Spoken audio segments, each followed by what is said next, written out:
আসসালামু আলাইকুম, আমি ইফতেখার ইসলাম পাঠান, এক্স লেকচারার, ফিজিওথেরাপি ডিপার্টমেন্ট। আজকে আমরা কথা বলবো ঘাড় ব্যথার ইফেক্টিভ এক্সারসাইজ প্ল্যান নিয়ে। ঘাড় ব্যথার অসংখ্য কারণ রয়েছে। উল্লেখযোগ্য হচ্ছে 1 নাম্বার সার্ভাইকাল স্পন্ডলোসিস। আমাদের ঘাড় বা সার্ভাইকাল এরিয়াতে 7টা ভার্টিব্রা বা কশেরুকা থাকে। বয়সের সাথে সাথে এই ভার্টিব্রা গুলোতে ক্ষয় হওয়া শুরু হয়, ডিস্ক প্রলাপস হয়, মাংসপেশিগুলো দুর্বল হয়ে পড়ে, পজিশন ঠিক থাকে না, এর ফলে ঘাড় ব্যথা হয়। 2 নাম্বার পোস্টোরাল ইমব্যালেন্স। বিভিন্ন কারণে আমরা দীর্ঘদিন যখন ডেস্ক জব করি বা ঝুঁকে কাজ করি, তখন হয় কি আমাদের ঘাড়ের পোস্টারটা একটু সামনের দিকে চলে যায় বা একটু বেঁকে থাকে, ফলে কিছু মাংসপেশি শক্ত হয়ে যায় বা টাইট হয়ে যায়, কিছু মাংসপেশি দুর্বল হয়ে পড়ে। এই পোস্টারাল ইমব্যালেন্সের আরেকটি নাম আপার ক্রস সিনড্রোম। 3 নাম্বার দীর্ঘক্ষণ ঝুঁকে মোবাইল চালানো। যারা বিভিন্ন কারণে দীর্ঘক্ষণ ঝুঁকে মোবাইল ইউজ করেন, ঘাড়ের উপর মাথার একটা চাপ তৈরি হয় এবং ওভার দ্য টাইম এই চাপটা বাড়তে থাকে। অনেক সময় আমাদের সার্ভাইকাল এরিয়াতে প্রচুর প্রেসার তৈরি হয়, এর ফলে ঘাড় ব্যথা হয়। এটাকে টেক্স নেক সিনড্রোমও বলে থাকে। 4 নাম্বার অ্যাবনর্মাল স্লিপিং প্যাটার্ন। ভুল ভঙ্গিতে ঘুমানোর ফলে আমাদের অনেক সময় ঘাড়ে ব্যথা হয়। বালিশ যদি অত্যাধিক উপরে হয় বা খুব বেশি নিচু হয়, তাহলে ঘাড়ের মাংসপেশিতে স্ট্রেস পড়ে অথবা কোনো কোনো মাংসপেশিতে স্ট্রেন হয়। 5 নাম্বার সার্ভাইকাল ডিস্ক প্রলাপস। দীর্ঘদিন থেকে ঘাড়ের পোস্টার যখন অ্যাবনর্মাল অবস্থায় থাকবে, ইন্টারভার্টিব্রাল ডিস্ক গুলো বের হয়ে আপনার স্পাইনাল কর্ডে এবং নার্ভ রুটে কম্প্রেশন হয়। এখন আমরা কথা বলবো ঘাড় ব্যথার বেস্ট কয়েকটি এক্সারসাইজ নিয়ে। 1 নাম্বার আইসোমেট্রিক নেক এক্সারসাইজ। এই এক্সারসাইজ করার জন্য আমরা হাতটাকে কপালের কাছে আনবো, তারপর কপাল দিয়ে আমরা হাতের উপর প্রেসার তৈরি করব 40 to 60%। আমরা 1 থেকে 10 পর্যন্ত কাউন্ট করব।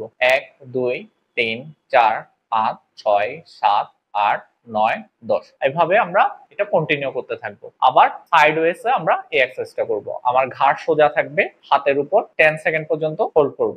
1 2 3 4 5 6 7 8 9 10। ঠিক অপোজিট সাইডে আমার স্পাইন সোজা থাকবে, 1 থেকে 10 পর্যন্ত হোল্ড করব। তারপর আমার পিছনের মাসলগুলোর জন্য আমরা 2 হাত দিয়ে আমার হাতের উপর কাউন্ট করব। 1 2 3 4 5 6 7 8 9 10। আইসোমেট্রিক নেক এক্সারসাইজের ক্ষেত্রে পেশেন্টরা 2টা ভুল করেন। 1 নাম্বার, ওনারা সামনের দিকে যখন ঝুঁকেন তখন ফুল প্রেসার দেন, এর ফলে হয় কি মাসল সোরনেস হয়, মাসল রিল্যাক্সের পরিবর্তে উল্টা আরো সোরনেস তৈরি করে। 2 নাম্বার হচ্ছে স্পাইনের পজিশন চেঞ্জ হয়ে যাওয়া। যেমন এই যে ঝুঁকতে সামনের সামনের দিকে ঝুঁকে পড়েন, ঠিক সেম ভাবে সাইড ওয়েজ করতে করতে ঘাড়টাকে বেঁকিয়ে ফেলেন, এতে করে ব্যথা কমার পরিবর্তে অনেক সময় ব্যথা বৃদ্ধি পায়। 2 নাম্বার চিন টাক এক্সারসাইজ। এই এক্সারসাইজ করার জন্য আমরা ঘাড়টাকে সোজা রেখে আমরা হাত দিয়ে চিনটাকে ধরবো, থুতনিতে ধরে ঘাড়টাকে পিছনের দিকে নেব, চিনটাকে ধরে আবার ভিতরের দিকে চাপ দেব।